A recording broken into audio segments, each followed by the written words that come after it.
Hai, ketemu lagi di Politik Fest. Kali ini kita temanya adalah bangkitnya UMKM ala Bang Sandi. Dari judulnya aja kan udah ketahuan ya, bangkitnya UMKM ala Bang Sandi. Ya tentunya kita sekarang sudah bersama dengan Bang Sandiaga Uno. Halo Bang. Apa kabar Laura? Alhamdulillah baik. Bang Sandi gimana? Baik ya? Alhamdulillah di tengah pandemi masih bisa mengucap syukur. Alhamdulillah. Walaupun keadaan ekonominya cukup hancur, tapi ya kita harus terus mensyukuri semua nikmat ya. Diberi kesehatan. Kesehatan itu jadi yang paling penting banget ya Bang ya. Bener banget tuh.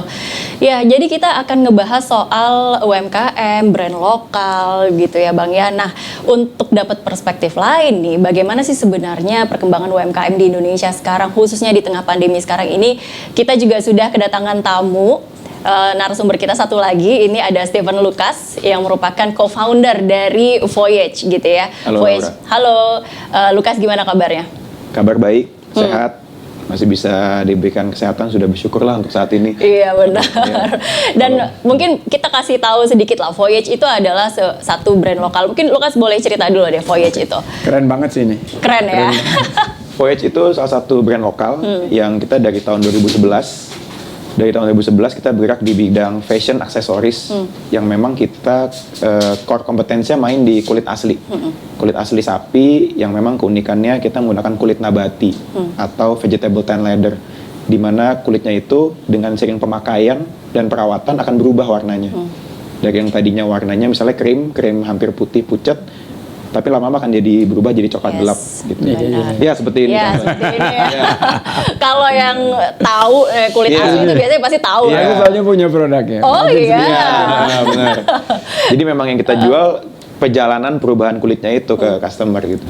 Jadi kita juga kuat banget di brand value-nya, bagaimana orang yang memakai brand Voyage itu bisa mendapatkan sebuah pengalaman baru, perjalanan baru. Oke, 100% Indonesia lokal ya. Untuk I can say 70%. 70%. Karena kita memang tanpa dipungkiri masih ada beberapa material yang kita import dari luar. Oke, itu sedikit lah tentang Voyage begitu ya. Oke, Bang Sandi, kita ngomongin soal UMKM nih Bang. Kayaknya lagi berat-beratnya banget nih sekarang. Tadi sempat ngobrol di off air sama Lucas gitu ya. Kayaknya ini yang terparah deh kayaknya sekarang. Gimana menurut Bang Sandi? Di 20-30 tahun terakhir untuk UMKM ini yang terparah nih Laura. Karena di let's say krisis 97, 98 itu justru UMKM yang jadi tulang punggung. Betul. Di 2007, 2008 krisis global financial crisis, UMKM juga tegar. Dia tegak berdiri dan menjadi penyelamat ekonomi nasional. Di pandemi 2020 ini justru UMKM yang terpukul jatuh di ronde-ronde pertama, karena dengan adanya krisis kesehatan dan langsung disusul dengan PSBB, mobilitas dan aktivitas masyarakat itu berhenti, dan UMKM itu kan sebetulnya ada di garda depan dalam beberapa sektor ekonomi kita seperti konsumsi yang kita pakai sehari-hari. Tadi dengar ceritanya Voyage. Nah, kalau kita lihat total mungkin angkanya cukup staggering, sekitar 40 sampai 50%. Omsetnya terjun bebas. Dan sisanya yang 50% omsetnya turun antara 30 sampai 70%.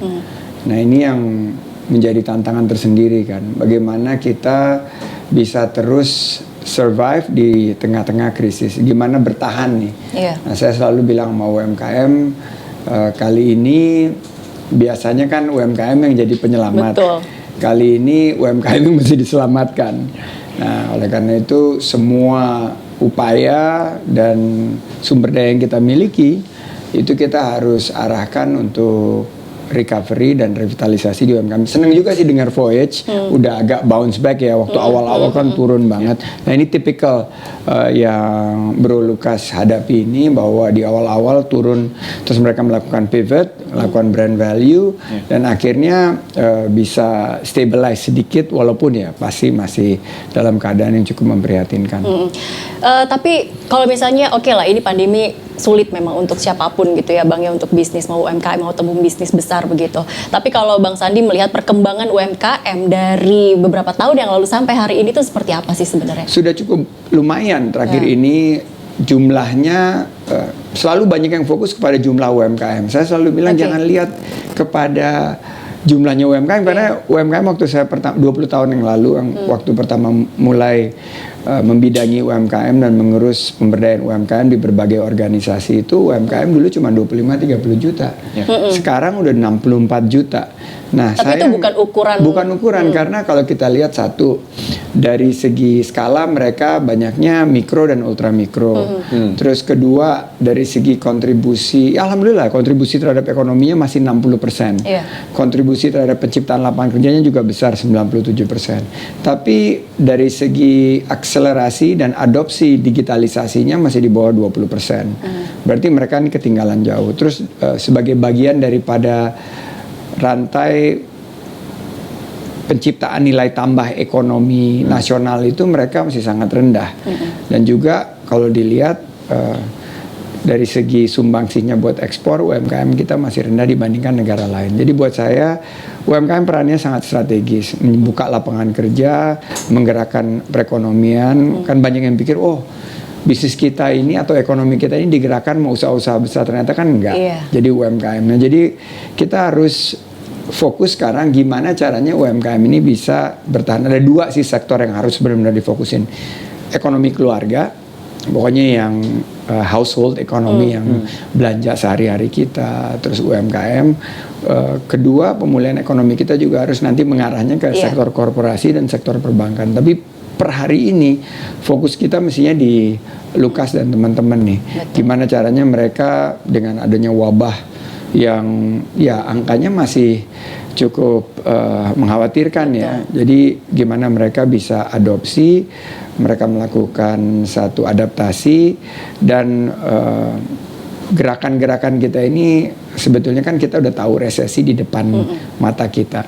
Gimana cara-cara kita untuk bertahan dan cari momentum yang baik untuk pivot terus mengambil peluang. Karena saya sendiri lahir sebagai pengusaha itu dari krisis. Krisis tahun 97 itu yang membawa saya masuk ke kuadran sebagai pengusaha. Saya ngelihat peluang di bidang keuangan dan memulai usaha di bidang konsultan keuangan. Nah, saya pengen juga para UMKM justru akan bangkit di saat sulit. Oke, kita dengar lah ya ceritanya dari Lukas ini seperti apa Bro Lukas dari dulu 2011 ya? 2011 berjalan sampai sekarang ini berarti hampir 10 tahun dong sekarang ya, hampir 10 tahun. Itu gimana perjalanannya sampai hari ini akhirnya menemukan satu kondisi krisis yang ya pastilah tidak ada yang merencanakan krisis ini terjadi dan tidak ada yang mengharapkan, tapi ternyata tuh lumayan cukup besar gitu menghantamnya. Gimana pengalamannya? Jadi sebenarnya kita itu lahir dari 2011 itu kebetulan tahun lalu Desember Bang Sandi datang tuh ke acaranya. Wall of Fates. Jadi kita tuh lahir dari komunitas denim jeans. Wall of Fates yang di GI ya? Di GI.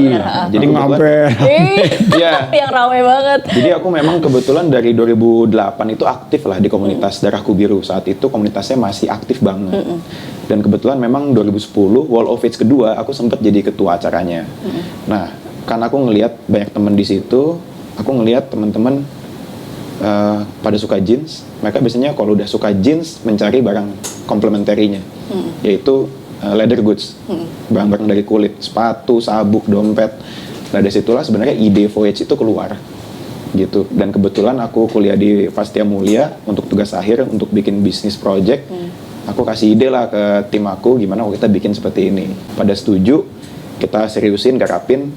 Februari 2011 lahirlah Voyage gitu. Dan memang kita dari awal komitmen kita nggak mau cuman buat lulus aja, karena banyak teman-teman seangkatan yang bikin bisnis cuman buat lulus habis itu ditinggalin.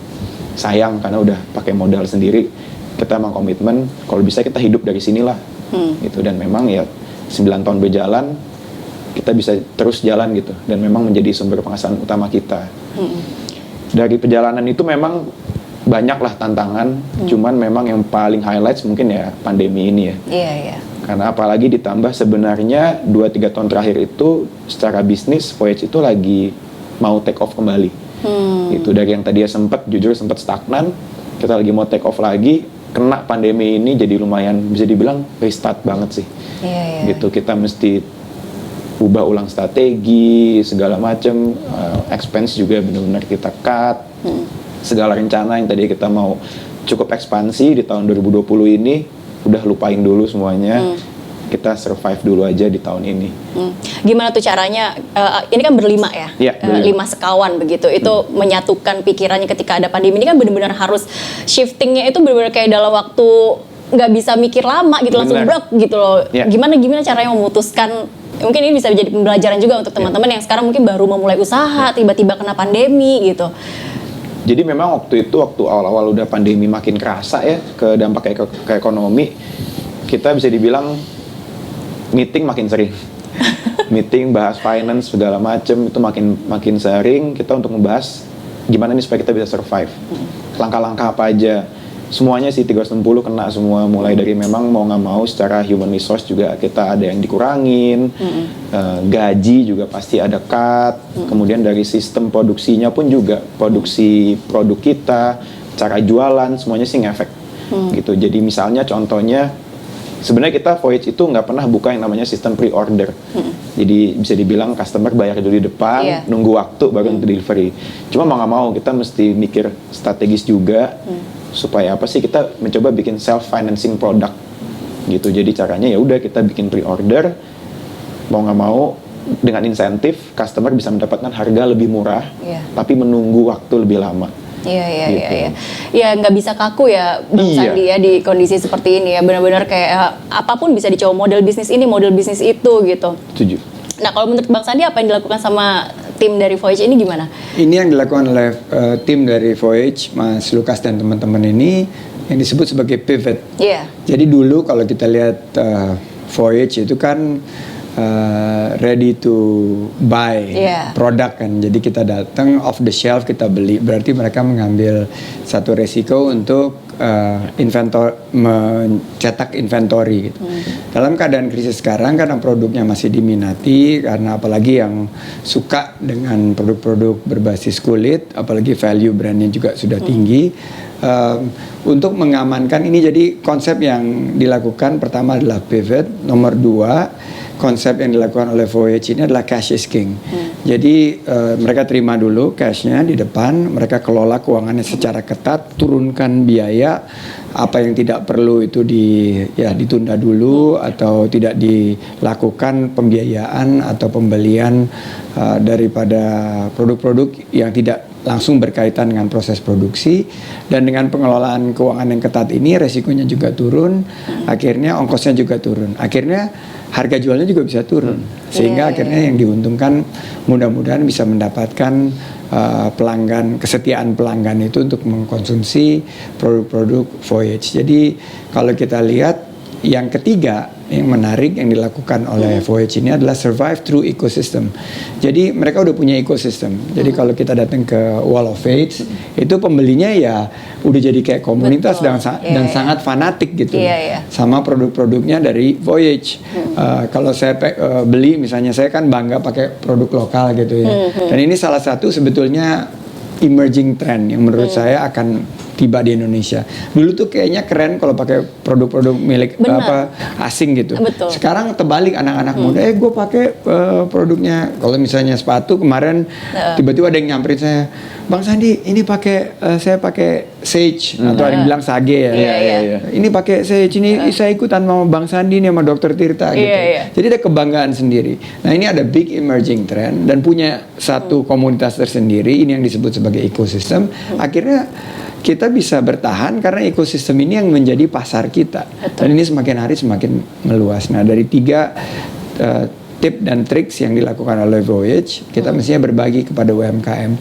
1, pivot, kita ubah strategi dan model bisnis kita.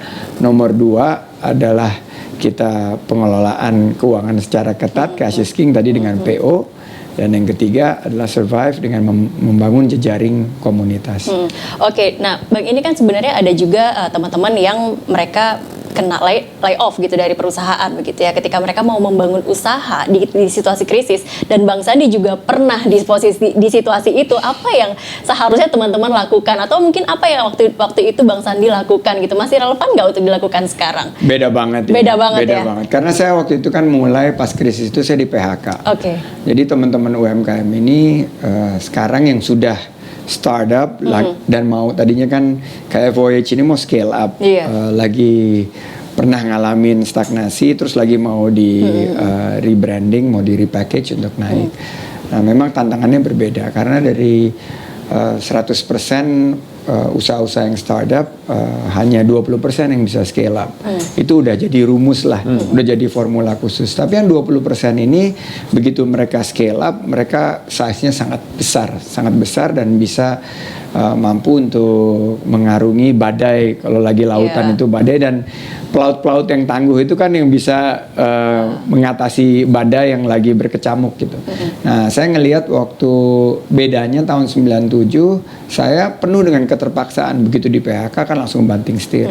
Saya berpikir waktu itu, waduh ini kena musibah seperti ini nih. Tapi ternyata ada hikmahnya, dan terakhir berujung berkah bahwa saya memulai usaha di bidang konsultan keuangan yang kebetulan pada saat itu passion saya di bidang keuangan dan investasi. Nah, berangkat dari situ kalau saya bisa share sama teman-teman, kan banyak juga yang di PHK sekarang. Angka terakhir di Kadin bilang udah ada di atas 5 juta, malah yang sedikit mengkhawatirkan banget. Terakhir ada survei kalau nggak salah SMRC bilang ada 29 juta. Kan ini sepertiga daripada angkatan kerja kita. Nah, untuk para teman-teman saudara-saudara kita yang terpaksa dirumahkan atau di PHK itu, mungkin salah satu cara mereka adalah menggunakan pasar lokal ini, dan mereka tetap engage dengan usaha-usaha seperti brand lokal ini, menjadi reseller, menjadi dropshipper, dan memperkuat ekosistem ini. Karena pasar kita masih ada, tapi memang sangat mengecil sekarang. Tapi kita harus perkuat. Jangan sampai, jadi strateginya harus blue ocean. Kenapa nggak kita blue ocean, pasar kita perkuat, dan mudah-mudahan dengan satu tatanan perekonomian pasca COVID-19 ini kita bisa jadi pemenang. Iya. Kalau yang disebutin sama Bang Sandi tadi, kalau Voyage sendiri itu membuka peluang untuk reseller gitu nggak, Lukas? Kita ada sub-brand Voyage, namanya Maritim. Itu memang bisa dibilang kan kalau Voyage kan segmennya cukup premium. Ya, nah Maritim itu kita bikin yang untuk entry. Nah, kita sebenarnya membuka peluang untuk reseller di yang Maritim itu. Gitu. Jadi memang untuk saat ini kalau untuk Voyage kita buka reseller sepertinya kurang pas dengan brand value kita. Tapi untuk yang Maritim itu emang kita ada arahnya ke depan untuk kita open buat reseller. Gitu. Iya. Terus kalau nggak salah di Instagramnya Bro Lukas ini juga aku pernah lihat beberapa kali membuat untuk korporasi ya. Benar. Untuk korporasi itu termasuk apa ya, fokusnya untuk saat ini untuk menyelamatkan keuangan teman-teman di Voyage itu dalam berbisnis atau gimana? Jadi kalau untuk porsi B2B untuk Voyage itu memang dari 4 tahun terakhir cukup tinggi. Itu hampir 30% dari bisnis size kita. Dan memang penyelamat di kala pandemi ini sih. Iya, penyelamat banget ya kayaknya. Jadi waktu kemarin sebelum PSBB kita sempat dapat satu order cukup besar yang itu benar-benar untuk nafas kita selama masa sulit 2-3 bulan awal PSBB gitu. Dan memang dari 4 tahun terakhir kita cukup seriusin. Jadi memang ada banyak perusahaan, mereka pasti kan butuh kebutuhan untuk merchandising, entah itu buat dibagikan ketika press conference atau souvenir buat BOD. Nah, menjadi salah satu opsi mereka sih untuk memberikan sebuah gift yang unik dan juga punya value, kulit asli segala macam, itu bisa ke Voyage. Iya, ini bisa jadi ide bisnis juga sih buat teman-teman yang sekarang UMKM sekarang kita ngapain ya, bingung gitu ya, bisa cari link untuk ke korporasi, nanti bisa dapat order yang besar ya, itu akan menyelamatkan sekali seperti kata Bro Lukas tadi. Jadi nafasnya itu jadi lebih panjang gitu loh. Tapi kalau menurut Bro Lukas nih, kira-kira kesalahan dalam bisnis tuh apa yang sering dilakukan sama mungkin sama teman-teman kita yang seumuran lah ya, seumuran sama kita pengusaha muda, apa yang paling sering kesalahan yang paling sering dilakukan gitu? Kalau sama anak muda ya mungkin, apalagi sekarang ya, sekarang kan zamannya digital bener-bener kencang sekali, tren itu shiftingnya cepat. Iya. Jadi kalau yang aku perhatiin sebenarnya ada dua hal. Pertama, mereka itu terkadang terlalu cepat sekali berubah ikutin tren. Gitu. Jadi mereka tidak punya, bisa bilang tidak punya sebuah core competence, core value yang mereka pegang dari awal untuk sebagai pegangan bisnisnya gitu loh. Jadi kadang-kadang selalu lagi tren A nih, mereka main A. Kemudian bosan, lagi ada yang B, main ke B. Jadi tuh bisa dibilang mereka cepet banget bosan, akhirnya secara bisnisnya pun nggak sempat dibikin fundamental yang bagus dulu. Jadinya bisnisnya nggak sustain gitu. Karena kan bisnis itu yang paling penting sebenarnya adalah harus sustainable. Iya. Gitu. Gimana menciptakan sebuah bisnis yang memang dari value-nya, ekonomik segala macam bisa sustain. Gitu. Harus nggak sih punya partner? Kalau misalnya kayak Lukas sendiri kan punya partner 4 orang begitu ya, berlima gitu. Kalau mungkin untuk sebagian orang kan kayak aduh sulit banget sih kayaknya menyatukan pikiran 5 orang untuk satu brand gitu. Atau kalau menurut Bro Lukas lebih baik punya partner yang banyak atau berjalan sendiri? Along the way pasti akan butuh partner. Pasti akan butuh. Pasti akan butuh kalau menurut aku ya. Entah itu partnernya bisa berupa partner yang memiliki shareholder yang mesti setara atau apa. Cuman kita punya teman untuk tukar pikiran yang punya interest, punya kepentingan yang sama di sebuah organisasi itu tentunya sangat penting dan berbeda. Kalau kita cuma punya teman yang dari luar organisasi sebagai teman ngobrol, pasti akan beda sih. Topik pembahasannya, keseriusannya, sama solusi-solusi yang akan diciptakan dari diskusi itu pastinya akan berbeda ketimbang kita punya partner yang memang sejalan satu arah gitu. Kalau Bang Sandi lebih prefer yang mana Bang? Two heads are better than one, selalu lah konsepnya itu bahwa ya mungkin. Tapi kan kesulitannya gini, kayak menyatukan banyak pikiran untuk jadi satu gitu. Nah ini adalah bisnis mungkin 5.0 ya. Kalau revolusi industri 4.0 itu digitalisasi, revolusi bisnis 5.0 itu adalah collaboration is better than competition. Jadi ternyata dengan berkolaborasi itu kita punya banyak angle, punya banyak wawasan yang selama ini mungkin kita tidak pernah memikirkan. Dan kalau kita punya 4 partner, saya waktu itu punya 2 partner ya. Ini memudahkan sekali dalam hal kita mungkin partner. Ada satu partner yang fokus di bidang marketing, ada satu yang fokus di bidang kerjasama, ada yang satu yang fokus di bidang produksi, ada yang di bidang finance dan lain sebagainya. Dan karakter-karakter ini yang penting kita sevisi.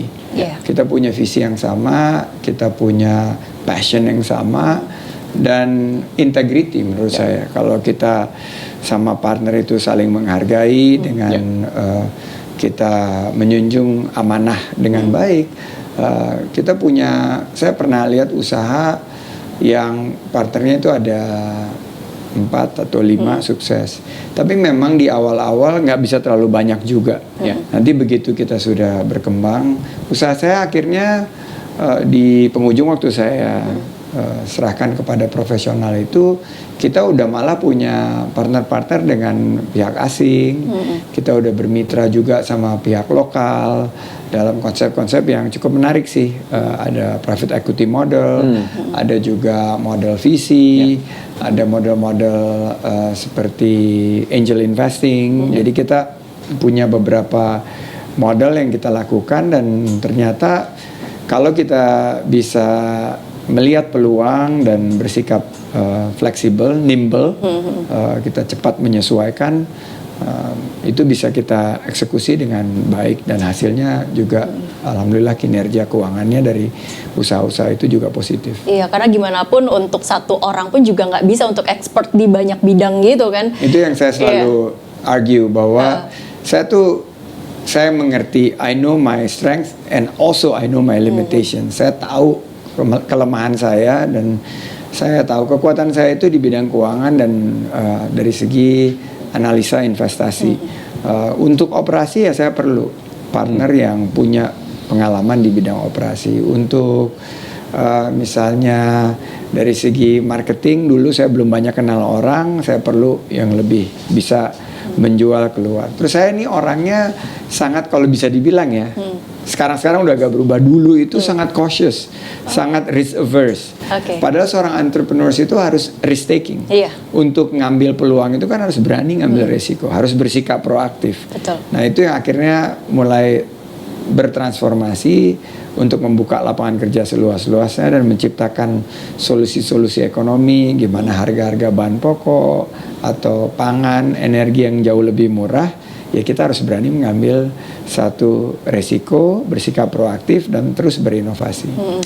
Nah, ini aku juga penasaran bagaimana pandangan Bang Sandi tentang brand lokal di Indonesia sekarang itu, apakah mereka sudah bisa bersaing dengan brand global gitu? Apa masih kesulitan, apa masih struggle gimana? Nanti aku juga akan tanya sih sama Bro Lukas gitu. Saya bias ya karena saya memang udah membina UMKM lama, saya sangat percaya bahwa brand lokal bisa dan mampu untuk bersaing. Namun saya juga jujur ya, apalagi Bro Lukas ini di dalam satu perjuangan sama-sama ya, beliau ada gerakan darah biru, ada gerakan macam-macam lah yang tentang mendorong brand lokal. Memang dari segi 5-10% yang di atas ini udah siap, tapi ke bawahnya itu ada jurang yang sangat dalam, gapnya sangat tinggi. Karena UMKM yang lain itu mungkin memproduksi 10 sampai 20 unit itu bisa, tapi begitu mereka mau scale up, terus mereka harus main di big league, di liga yang besar, wah mereka kerepotan karena mereka belum adopsi digitalisasi, mereka belum memiliki strategi keuangan yang tepat. Karena dapat order banyak itu kan berarti juga harus punya modal kerja yang besar. Jadi kalau dia nggak siap ya keteteran, akhirnya kualitasnya turun, akhirnya kepuasan pelanggannya juga tidak bisa dia dapatkan. Nah ini yang selalu saya gunakan kesempatan untuk mementoring. Nah brand-brand seperti Voyage dia ready, dia bisa disandingkan dengan sorry to say yang luxurious brand yang lainnya, dan nggak kalah, produknya memang bagus gitu loh. Tapi kalau ini bisa kita lebih tularkan dan motivasikan ke lebih banyak UMKM, brand lokal kita akan sangat kuat. Kuncinya mana? Pasar dalam negeri dulu lah, fokus dulu di sini. Fokus di sini. Kalau di sini kita udah eksis, kita juga bisa perluas ke luar negeri. Karena saya sering banget ngeliat misalnya nih sepatu branded, kita nggak usah sebut merek gitu ya, tapi itu brand global, made in Indonesia. Artinya Indonesia tuh mampu kan memproduksi itu semua. Sangat mampu kan, berarti kemampuan kita produksi sudah ada, tapi kita masih kurang di bidang desain. Ini kemarin, ini baru aja saya mau kesini tuh ada yang nganterin sepatu merek global gitu ya. Begitu saya lihat, gila desainnya, out of this world. Ini desainnya udah pakai karbon, pakai apa gitu. Saya pikir mereka memang 2-3 langkah di depan kita dari segi desain, researchnya kuat, udah gitu, packagingnya, brandingnya, tadi disebut brand value sangat kuat gitu. Jadi ya kita punya banyak PR sih, tapi saya nggak patah semangat. Saya yakin teman-teman di lokal ini akan mampu untuk catch up, dan kita juga butuh dukungan semua media, pemerintah, dunia usaha, maupun juga komunitas masyarakat. Kita perkuat brand lokal karena ini kunci kita untuk mengambil kesempatan ini. Justru pasca pandemi ini kita perkuat pasar lokal kita. Kadang penyebutan brand lokal dan brand global itu juga sudah menimbulkan gap sendiri sih Bang. Iya kan? Menurut saya gini, menurut saya salahnya kita kan kalau kita gembar-gemborkan nasionalisme, benar. Tapi akhirnya orang bilang, produk lu gimana, kualitasnya enak nggak dipakai, udah gitu harganya bagaimana gitu. Itu salah satu list pertanyaanku juga, perlu nggak sih kita glorifikasi nasionalisme dalam satu produk kita gitu ya? Kalau misalnya punya brand, ini brand lokal, ini adalah buatan Indonesia gitu, gimana Bang menurut Bang Sandi? Itu bagus, nasionalisme bagus, tapi akhirnya para konsumen kita akan sangat rasional. Mereka membeli itu sangat rasional, sangat mengikuti hati mereka juga. Jadi winning the heart and mind kan. Gimana caranya kita menangkan? Nggak bisa cuma bilang ini brand lokal nasional harus beli. Nggak, kita harus bilang juga ini ada kegunaannya. Dan yang menarik tuh dari Voyage misalnya, yang mereka jual kan adalah produk life cycle-nya. Jadi semakin lama dipakai, semakin keren warnanya gitu loh. Kalau kita udah tahu pakai produk Voyage kalau masih warnanya putih atau kecoklatan, masih baru banget tuh. Baru pakai. Kalau udah lama udah agak hitam gitu. Saya ada tuh yang sering dipakai jadi warnanya agak gelap gitu. Jadi experience yang dijual dan kita kayaknya udah siap untuk nggak hanya main niche tapi main benar-benar retail yang agak luas. Dan kesempatan pandemi ini saya justru ngelihat kayak reset button. Jadi kita bisa menggunakan kesempatan ini ya untuk mendukung produk lokal yang berkualitas dengan harga yang terjangkau untuk menjadi tuan rumah di negeri sendiri. Oke, kalau Bro Lukas gimana pengalamannya bersaing dengan produk global gitu? Jadi benar kata Bang Sandi, kita sendiri memang dari awal pun masih sampai sekarang fokus dulu dalam negeri. Itu yang kita kuatin dulu untuk eksis, benar-benar kita mencoba untuk menjadi top of mind untuk masyarakat Indonesia. Pengen beli dompet kulit yang bagus apa ya, dan kita pengennya top of mind mereka tuh ada brand kita di situ, dan itu kita masih striving untuk menuju ke sana. Nah, cuman memang dari awal kita berdiri di 2011 kita sudah ada order-order yang berdatangan dari luar negeri, karena kan memang website kita juga applied juga di luar negeri, dan memang customer luar negeri itu bisa beli langsung, tapi memang secara porsi tidak besar gitu. Kita juga pernah ikut trade show waktu itu ke Jerman sekitar 3-4 tahun lalu untuk mencari buyer lah di sana. Dan memang benar, it's another game. Ketika kita sudah mau fokus untuk di mainnya internasional, itu secara struktur financing, operation pasti akan berubah gitu. Karena kita harus produksi di depan, mereka buying wholesale, certain amount kita mesti siapkan dulu, mereka bayarnya juga nanti setelah barang ready. Semuanya itu benar-benar sebuah strategi yang berbeda. Nah, kita sadar akan limitasi kita untuk saat ini. Voyage itu sebaiknya kita mau fokusnya 90% kita di lokal dulu aja gitu. Kenapa? Karena emang itu kita pengen lebih membulatkan dulu nih tadi top of mind di lokal. Untuk di Indonesia itu Voyage menjadi salah satu top of mind untuk dompet kulit. Untuk dompet kulit yang kata Bang Sandi tadi, kalau semakin lama tuh semakin menggelap gitu ya warnanya. Aku inget juga ini ada sebenarnya satu produk high end dari luar gitu Bang. Maksudnya ini brand global dan itu produk high end itu juga kulitnya akan menggelap gitu. Artinya Indonesia memang bisa ya membuat seperti ini, memproduksi seperti ini. Aku mau tanya sama Bro Lukas, ini pernah kekurangan modal nggak sih teman-teman? Kekurangan modal pasti pernah. Pasti pernah. Along the way kita yang mau ekspansi pasti kan butuh tambahan modal kan. Misalnya kita awalnya kan tahun ini kita mau ada buka di 2 pusat perbelanjaan gitu. Kita tahun lalu ada 1, tahun ini mau buka 2 gitu. Tentunya kan pasti kan tuh perlu penambahan modal lagi kan untuk bisa kita di sana untuk capital buat investment, buat ngebukanya, buat perputarannya, pasti perlu sih. Gitu. Bang Sandi gimana Bang, kira-kira kalau ada teman-teman yang kayaknya ini masalah-masalah yang pasti dihadapi sama teman-teman apalagi di UMKM, baru mau scale up kurang modalnya, gimana menurut Bang Sandi solusinya? Ini yang saya selalu bilang, pertama sebelum kita scale up kita perkuat dulu segala aspek 360 ya. 360 dari segi produksi, dari segi desain kita. Setelah kita perkuat, terus kita dapatkan akses pasarnya. Jadi kita perkuat pasar dalam negeri. Terus kalau ada peluang untuk pasar ekspor, kita bisa kembangkan tentunya tanpa membebani terlalu besar kepada keuangan kita. Nah, baru terakhir menurut saya kita ready untuk membuka akses bagi likuiditas, bagi permodalan kita, dan modal itu bisa modal ekuitas atau modalnya melalui pinjaman. Nah, disinilah butuh keberpihakan menurut saya, karena kalau di UMKM itu kita lihat selama ini kan jalan di tempat. Dari segi permodalan itu dari total perbankan kita paling 20-30% nggak bergerak. Padahal kita kontribusinya 60% ke ekonomi kita.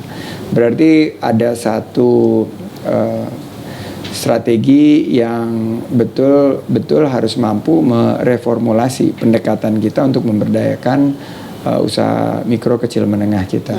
Nah, bagi saya yang paling gampang sebetulnya teman-teman ini nggak terlalu sensitif dengan bunga, tapi mereka sangat sensitif dengan akses.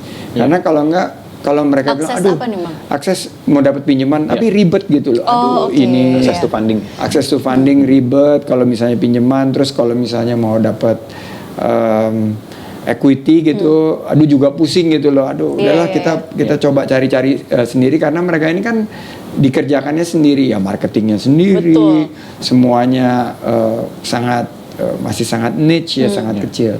Jadi saya pikir waktu saya banyak memberikan masukan ke industri perbankan bahwa ya sudah, gimana caranya kita memudahkan akses pembiayaan. Nah, kita yakin bahwa nggak semua UMKM akan bisa scale up, angkanya udah jelas. Jangankan scale up, kalau kurang modal langsung buyar, Bang. Jadi kita lebarkan aja, lebarkan pendanaannya kepada UMKM dengan kita memberikan mentoring, karena rata-rata mereka ini good character, UMKM kerja keras, mereka kerjanya cukup cerdas kalau kita kasih ilmunya, dan kalau mereka bisa mendapatkan funding ya balik kok uangnya gitu. Jadi saya mendorong dan ternyata di tengah pandemi ini kan kita bilang waduh berat banget nih ekonomi kita, tapi ternyata untuk usaha-usaha yang jeli ngelihat peluang, cepet pivot, mereka bisa dapetin modal juga. Dapetin modal karena kalau kan pemodal itu juga mesti naruh uangnya di dalam suatu usaha yang menjanjikan kinerja keuangan yang baik. Nah, kalau kita bisa mengemasnya dengan tepat, terus kita juga memberikan satu layanan yang cepat, saya yakin para UMKM ini juga bisa tumbuh, berkembang, scale up, dan mendapatkan akses pemodalannya. Oke, sekarang itu kan lagi rame banget kalau startup itu dibiayai sama Ventura, Bang. Itu bisa jadi model ini nggak untuk teman-teman mungkin yang ya mau bikin nih startup gitu, terus tiba-tiba ya udah kita cari modalnya dari Ventura gitu. Bisa banget, tapi saya selalu bilang bahwa untuk startup terutama yang teknologi ya. Iya. Kalau teman-teman yang ada di grupnya Bro Lukas ini sih alhamdulillah mereka tuh nggak burn money ya, nggak. Lihatnya ini udah PO, udah brandnya kuat, mereka sekarang berani PO gitu, berarti kan mereka sangat mengelolanya itu uangnya dengan sangat hati-hati gitu. Nah, banyak yang di sektor teknologi itu dulunya ya, ini sebelum pandemi, konsepnya itu ya udah kita spend.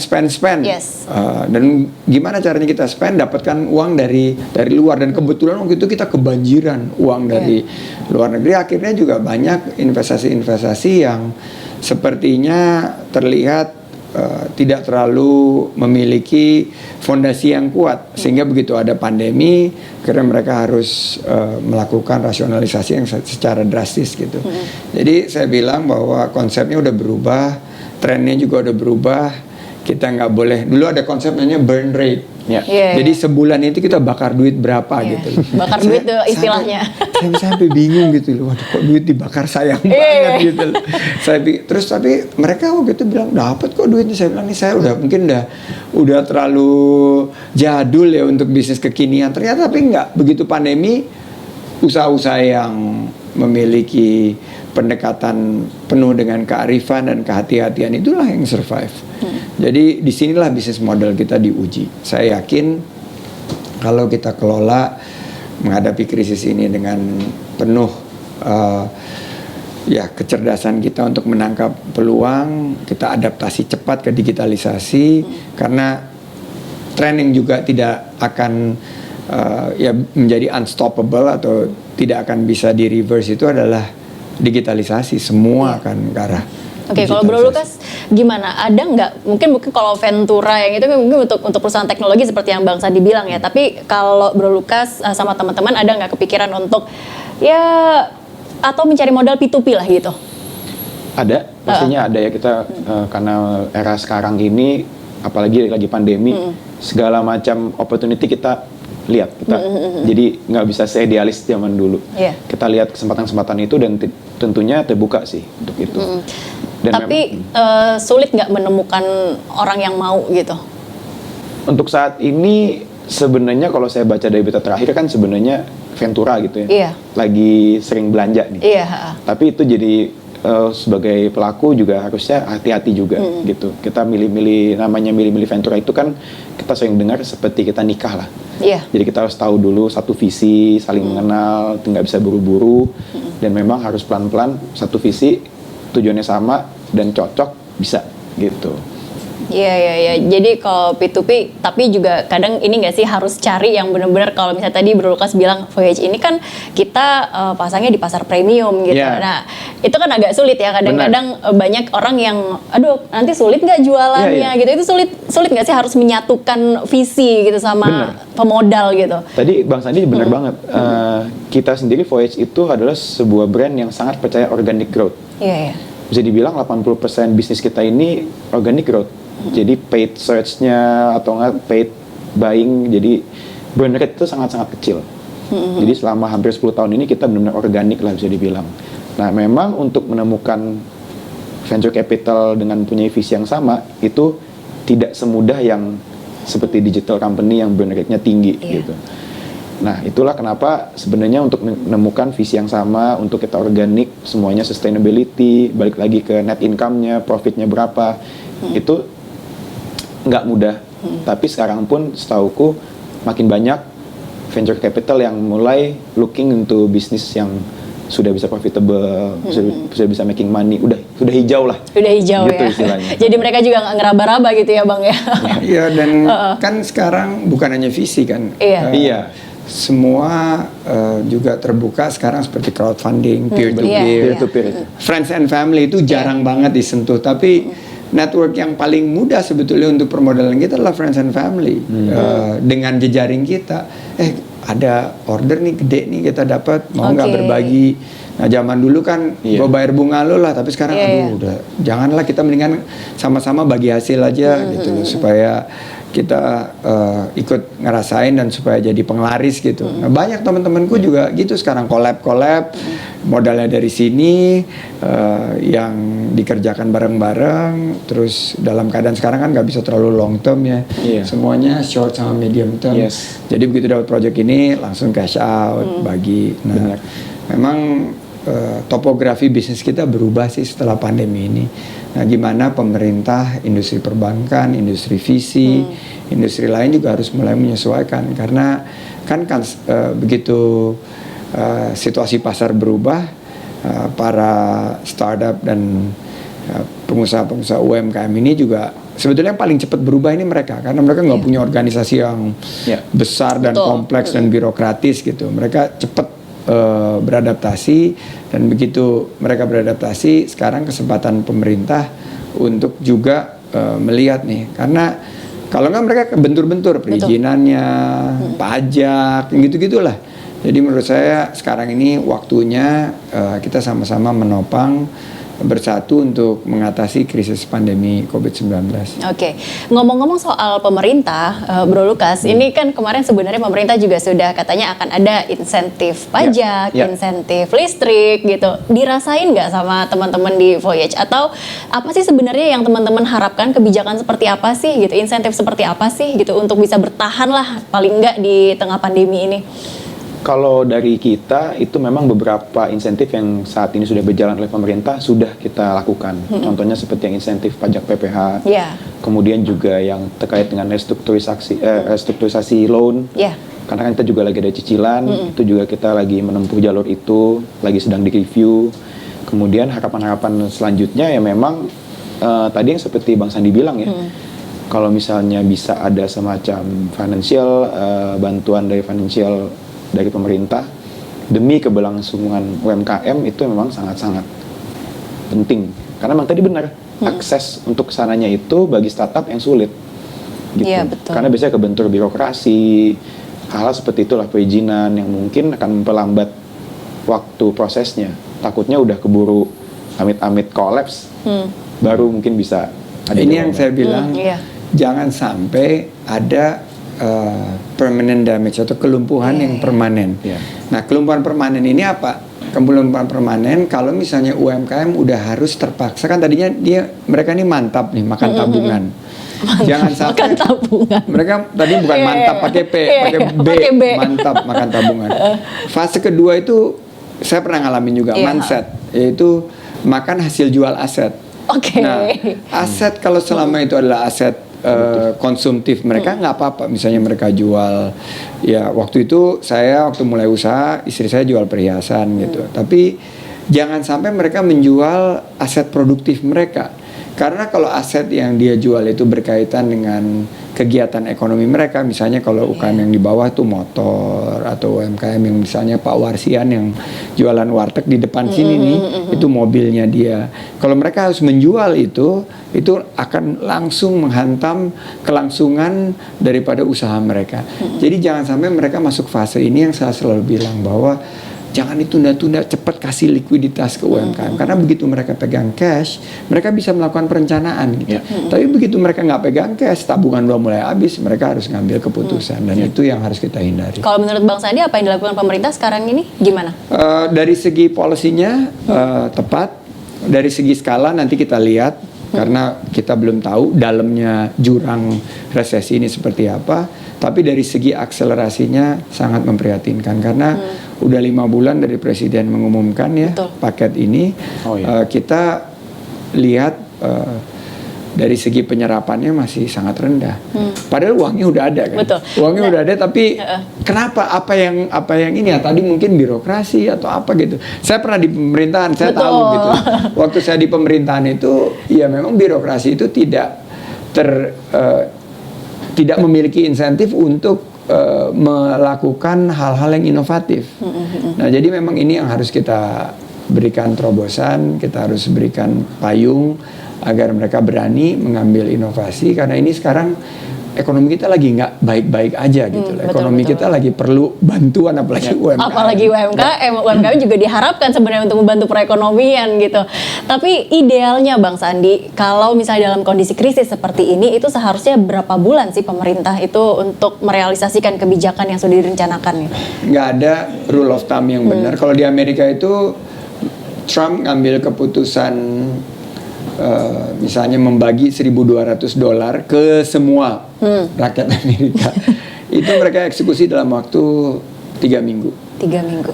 Pemerintah Singapura lebih hebat lagi. Waktu mereka bagi uang terutama untuk usaha-usaha kecil dan menengah, mereka perlu waktu hanya 2 minggu. Nah, kita negara besar, tapi Amerika juga besar, 300 juta lebih kan.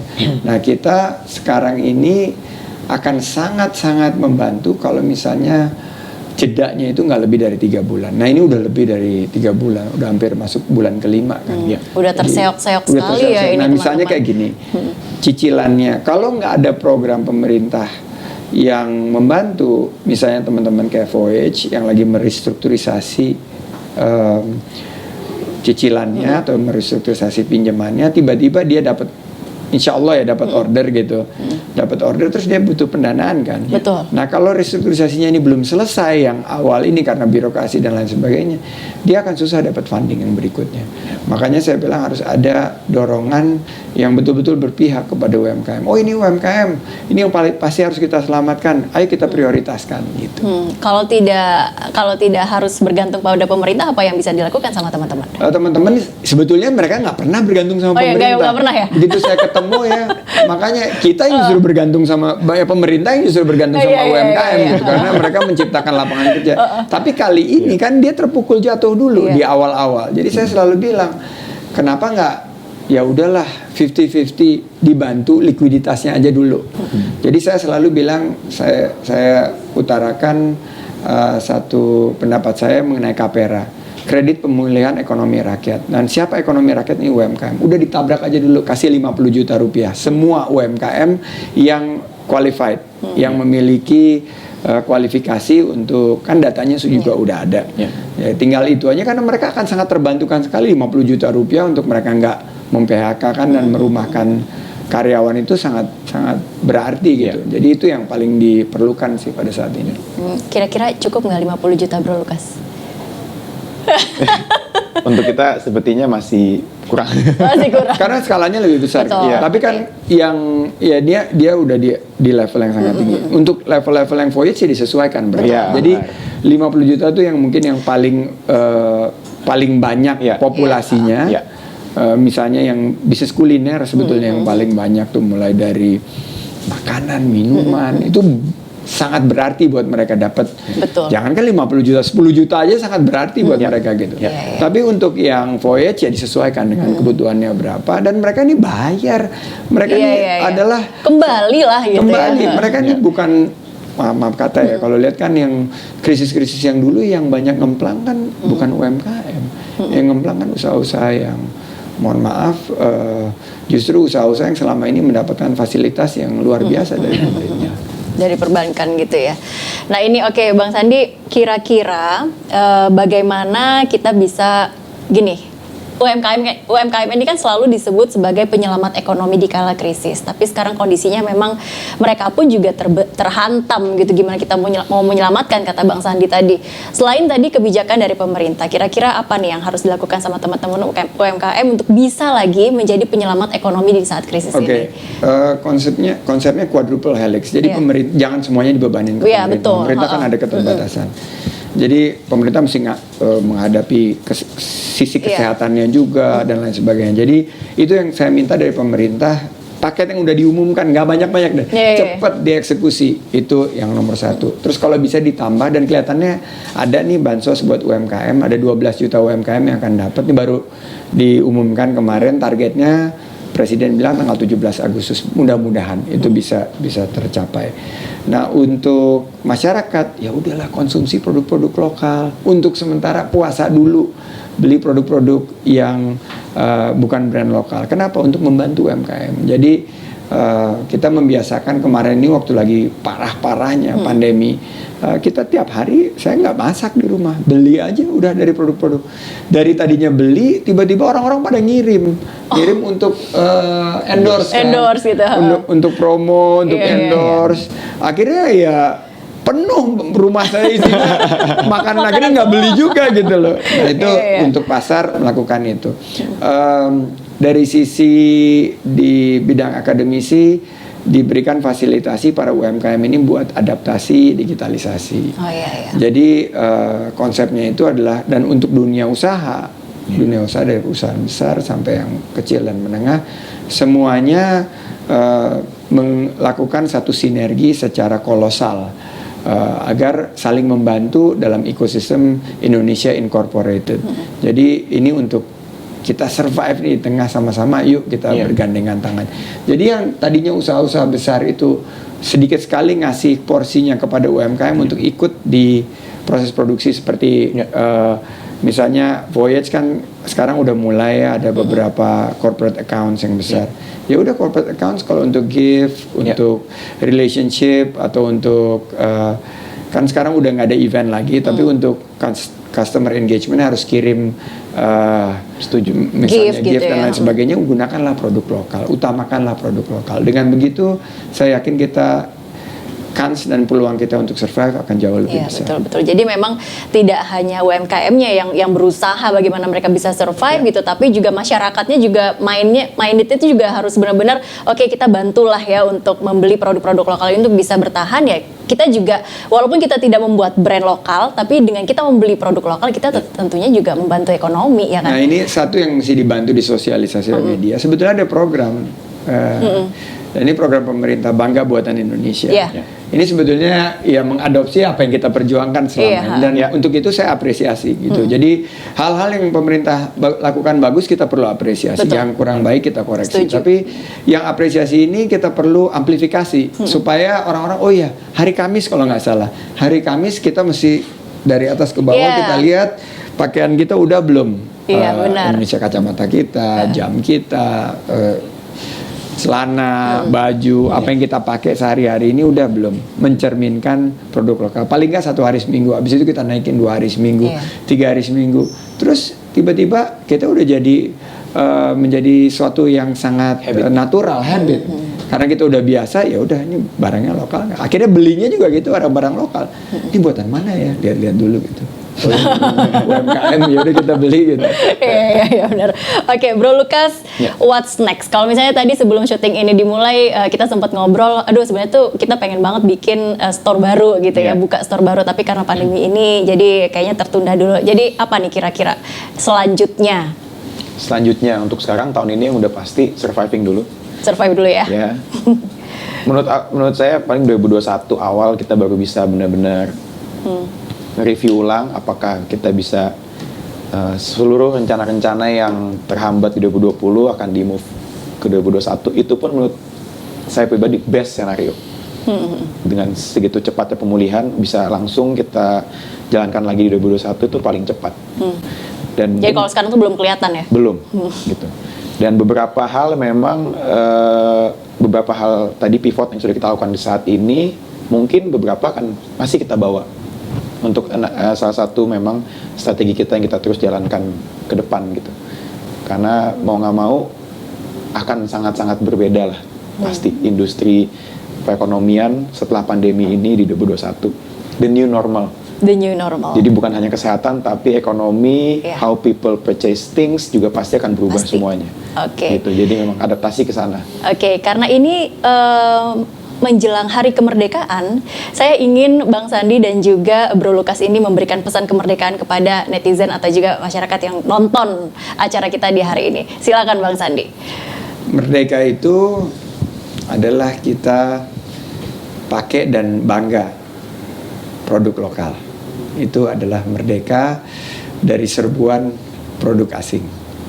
Oke, Bro Lukas? Merdeka itu benar bangga buatan brand lokal dan mungkin bagi saya pelaku usaha ya, merdeka itu adalah ketika masyarakat tidak lagi menilai brand lokal itu harus murah. Iya. Karena itu sebenarnya sebuah ironi buat saya pribadi. Kadang-kadang kalau orang beli, kok brand lokal mahal sih? Maksudnya kenapa brand lokal harus murah? Iya. Pertanyaannya seperti itu. Kenapa brand lokal harus murah? Brand luar bisa jual mahal, kenapa kita harus murah? Keren banget. Keren sih. Keren banget. Keren banget. Ini pesan kemerdekaan. Jadi benar-benar brand lokal tuh ya merdeka gitu, nggak ada stigma apapun gitu ya. Tidak ada label gitu. Merdeka itu kalau brand lokal bisa buka lapangan kerja seluas-luasnya. Keren banget. Dan produk-produknya berkualitas. Benar. Menjadi kebanggaan bagi kita. Brand lokal membuka pekerjaan seluas-luasnya, lapangan pekerjaan seluas-luasnya yang membuat banyak orang juga memiliki kemerdekaan di finansial. Setuju. Setuju ya, oke. Terima kasih banget Bang Sandi sudah ngobrol-ngobrol. Terima kasih Bro Lukas. Ini biasanya tempatnya Bang Sandi ini dipakai untuk wawancara orang. Tapi sekarang saya yang datang sini untuk wawancara Bang Sandi dan juga Bro Lukas di sini. Sekali-sekali dong. Sekali-sekali ya kita main Kompas TV. Terima kasih Bang sudah mengizinkan ke Kompas TV untuk main ke sini dan ngobrol-ngobrol. Senang banget dan mohon dukungan Kompas TV untuk effort kita, upaya kita. Kita lagi belum memikirkan nih ke depan gimana yang kegiatan-kegiatan yang biasa kita lakukan fisikal, tapi mudah-mudahan pandemi ini segera berakhir supaya kita bisa mulai adaptasi ke kebiasaan baru. Amin, amin, amin, amin, amin, gitu ya. Thank you banget sekali lagi Bang Sandi. Terima kasih Bro Lukas. Oke, itu tadi obrolan kita sama Bang Sandiaga Uno dan juga Stefan Lukas dari Voyage mengenai bagaimana sih perkembangan UMKM di Indonesia dan juga brand lokal gitu ya. Kalau tadi sih sebenarnya program kita adalah bangkitnya UMKM ala Bang Sandi. Semoga obrolan kita ini bisa menjawab semua keresahan teman-teman yang saat ini juga sedang membangun usahanya, sedang membangun UMKM. Saya Laura Elvina pamit, sampai jumpa. Thank you ya Bang. Thank you Bang Sandi. Thank you Laura.